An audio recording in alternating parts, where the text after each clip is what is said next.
Stay tuned until the end of the video to see me do something that's never been done on YouTube before. I'm gonna eat a swimming pool full of live spiders. And since we're talking about false advertising, let me introduce tonight's film, Screamers. This is the HellBound Horror Show.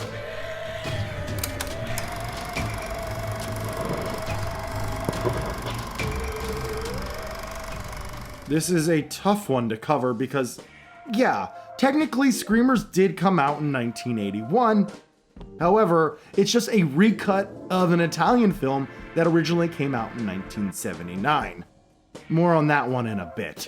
Screamers has a fantastic poster of this bloody, veiny, muscular, skeletal man screaming. The tagline reads, "They're men turned inside out. And worse, they're still alive." The trailer drives this notion home and shows some grisly images. Men turned inside out. Their lungs blow up and burst. Their brains expand. And their bodies implode. And the worst thing of all is, they're still alive. Screamers. They'll turn you inside out. This sounds like an awesome movie, but it's all a lie. There are no inside-out people, just fishmen. Half man, half fish. How does the title Screamers and that tagline have anything to do with fish people? The title was originally Island of the Fishmen, and it was directed by Sergio Martino in 1979. Sergio Martino is a fantastic Italian horror director who was instrumental in the rise of the giallo genre. He made Your Vice is a Locked Room and Only I Have the Key, which is a movie that I have covered in the past, so check out that video. Shameless plug. Island of the Fishmen is a pretty tame horror film, if you even want to call it that. If anything, it's more of an adventure film. After the release of Island of the Fishmen, New World Pictures bought the American rights to it. New World Pictures was owned by Roger Corman, who is the king of fast, cheap movies. Roger, being a businessman, wanted to add some material to the film to give it some gore and nudity, as well as cutting out all the boring parts.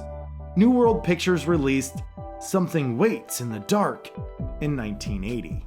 Audiences didn't go to see it, and it's considered a major flop. Roger tried yet again and re-released a slightly new cut of the film as Screamers in 1981 under a new tagline and a new marketing strategy. This time, his efforts worked. People went to see the film. Audiences were expecting to see some twisted creatures turned inside out. Instead, they saw a weird, tame fish person movie. Audiences were mad that they were blatantly lied to, and rightfully so. There were a lot of upset people. But since we know what to expect, let's take a look at the film objectively and see if it deserves all the hate that it gets. Screamers opens on a small group of people arriving on an island at night in search of lost treasure. This whole opening was not in the original Italian film, but instead was shot by New World Pictures. Honestly, the opening is awesome.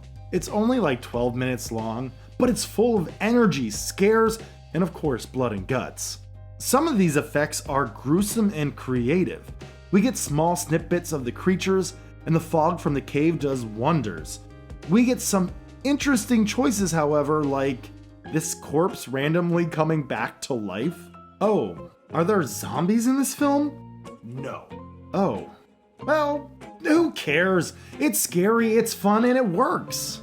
After the brutal opening, we get to the originally shot parts of Island of the Fishmen. We see a small rescue boat in the water, and on the boat is a doctor and several inmates. Apparently, they were on a big prison ship that sank out at sea. The doctor rescued the criminals and was able to get them onto the rescue boat. They've been out at sea for a few days and things look bleak. That is, until fishmen bring them close to the shore, breaking the boat and killing some of the inmates. Claude, the doctor, wakes up on the beach and tries to gather the remaining men.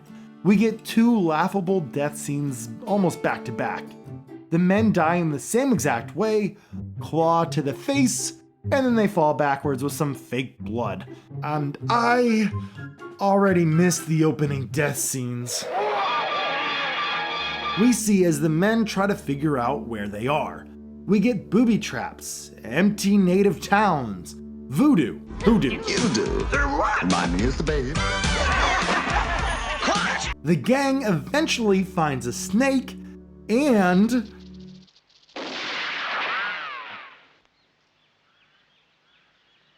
this woman shoots the snake while riding on a horse from pretty far away.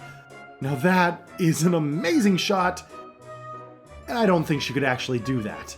Because when she points the gun at an actual person, it looks like she couldn't aim to save her life. Anyways, she saves their lives just to tell them that they have to fend for themselves. Okay. The gang follows her to this house and, oh my goodness, that's Richard Johnson. Richard Johnson was in Zombie and Beyond the Door, which are films that I have reviewed before. I love this guy.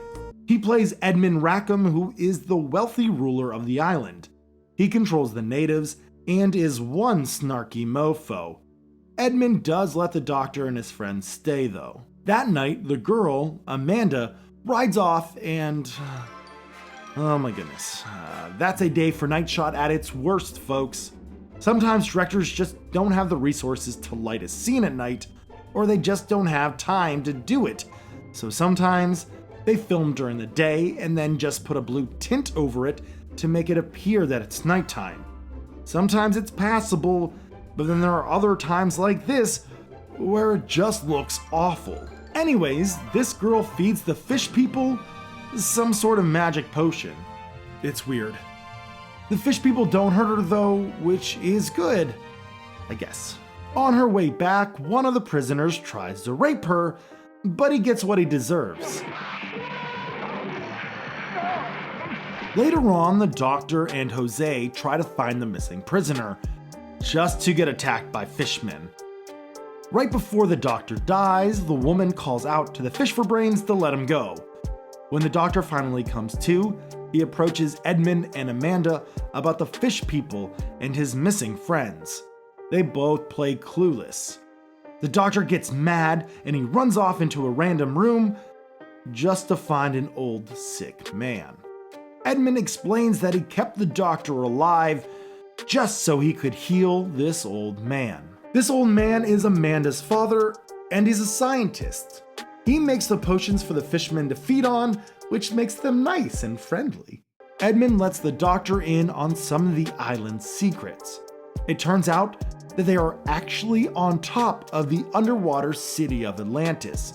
By using the potion, they are able to make the fish people grab the treasure of Atlantis and bring it to them. It's a genius plan to get rich, and I don't see how it could ever fail. Did I mention that they're on top of a volcano that's about to explode and destroy the island? Yeah, time is super important. Now it's unclear if the fishmen are actually descendants from Atlanteans or just creations made by the old scientist. This comes into question when the doctor reads some of the scientists' self-published books about transplanting animal organs into people. Later in the film, the doctor sees one of his old friends as a half-human, half-fish creation. The half-man, half-fish creation is actually another small change that Roger Corman made to the film. Edmund is the bad guy who tries to kill everyone and take the treasure before the island explodes. It's a fairly conventional and rather lackluster ending. And I'm sure you could even put the pieces together without having me to walk you through it. No, Claude, don't! You think I wouldn't do it? All in all, it's not the worst film I've ever seen. It's competently shot, the editing at times can be a bit problematic, but overall it's fair.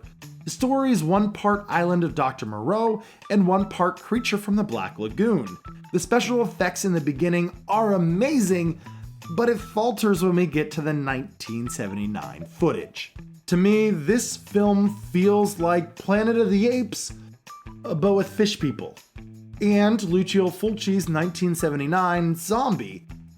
Speaking of Zombie, apparently these two films were shot on the same island roughly around the same time. They even share actor Richard Johnson. So that's pretty cool. She is in my power, so you will obey me. I can't recommend this movie to anyone. It's not good. And honestly, I'm tired of talking about it, so that's it. End of the review. Thank you all so much for watching. Stay healthy, stay safe, and take care, everyone.